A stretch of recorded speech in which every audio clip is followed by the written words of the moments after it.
The images coming out of Gaza are still unbearable, and the world is still looking away. What I am about to describe for you is too graphic to show on most TV screens in America.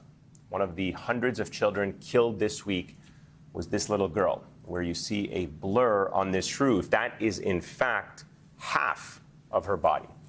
The second blur is the other half of her body. An Israeli strike tore her small body apart. And this is her brother, Ali. He barely survived. The blast threw him onto a neighbor's roof. And from there, he was able to wave for help and pointed to the building where rescuers found what was left of his sister. This is just one story. There are far, far more photos than anyone wants to admit. Too many of them showing children wrapped in white cloth or torn apart by Israeli bombs.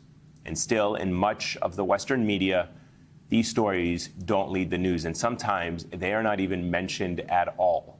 The violence has become routine. The horror has become expected. But this morning, we witnessed the burial of someone who didn't accept atrocities like these as the norm. Someone who was loved by millions, who refused to go along with the silence and the indifference. Pope Francis.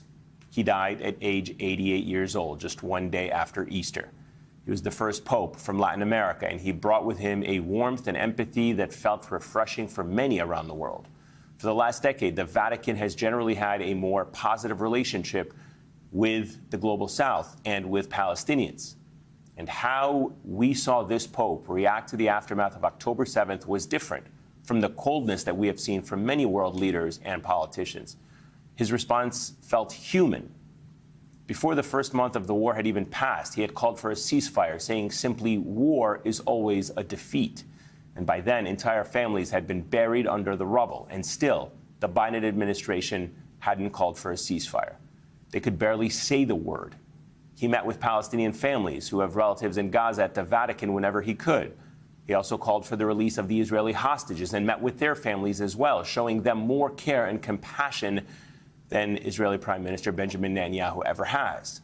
People who sat with him said they could feel his sincerity. He made them feel seen.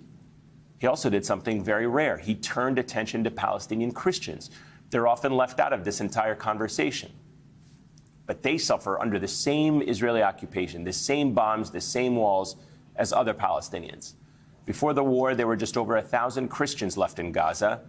Now, only a few hundred remain. Many have been killed. 3 of Gaza's 4 churches have been bombed and are no longer safe. The one still fully standing and the only Catholic church in Gaza, Holy Family Parish, stayed on the Pope's mind until the end of his life. Starting in the late 2023, he called the priest and his assistant almost every night just to check in, just to let them know that they weren't alone. Take a listen. Salam alaikum.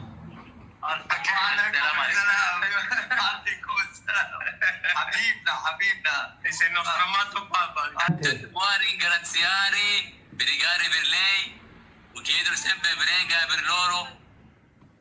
E prega a favore, non contro. Sì, grazie a tua madre. A domani. Grazie. A domani. Shukran. Shukran. It was more than just phone calls. On the one-year anniversary of the war, he wrote a letter to Catholics in the Middle East. In it, he said, "I am with you, the people of Gaza, long embattled and in dire straits. You are in my thoughts and prayers daily. I am with you, who have been forced to leave your homes, to abandon schooling and work, and to find a place of refuge from the bombing. I am with you, who thirst for peace and justice and refuse to yield to the logic of evil." In his final book, he even called for an investigation into what might be considered a genocide in Gaza. Multiple human rights groups have already said it is. And then this past December, as he prayed in front of the nativity scene at the Vatican, people noticed something special. Baby Jesus was laid on a keffiyeh, a traditional Palestinian scarf also worn across the entire Arab world. It symbolizes resilience, history, identity, and much more. Even though it clearly had his blessing, wearing a keffiyeh can make you a target right here in the United States. And by some, it's been falsely labeled as an anti-Semitic symbol. Israeli officials condemned Pope Francis again and again and again for his words and actions, but he never backed down. If anything, he grew more direct. He used words like cruelty, illegal, and immoral to describe Israel's war on Gaza.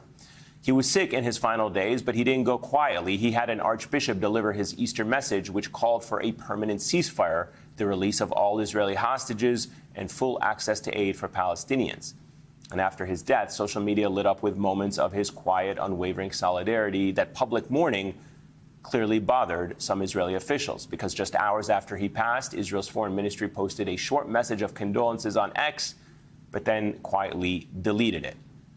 I wonder why. Trump and several world leaders showed up to his funeral. Israel didn't send a single senior official. That alone says something. It shows just how threatening compassion can be. You'd think his passing might give world leaders pause, make them reflect. If this is how one of the most powerful religious figures in the world saw Gaza, maybe something needs to change. But clearly his message didn't stick with people like J.D. Vance, who is Catholic himself. This Pope moved people across all faiths. In a divided world, he modeled empathy and moral clarity. Let's hope his passing teaches a final lesson in how to lead with dignity instead of looking the other way.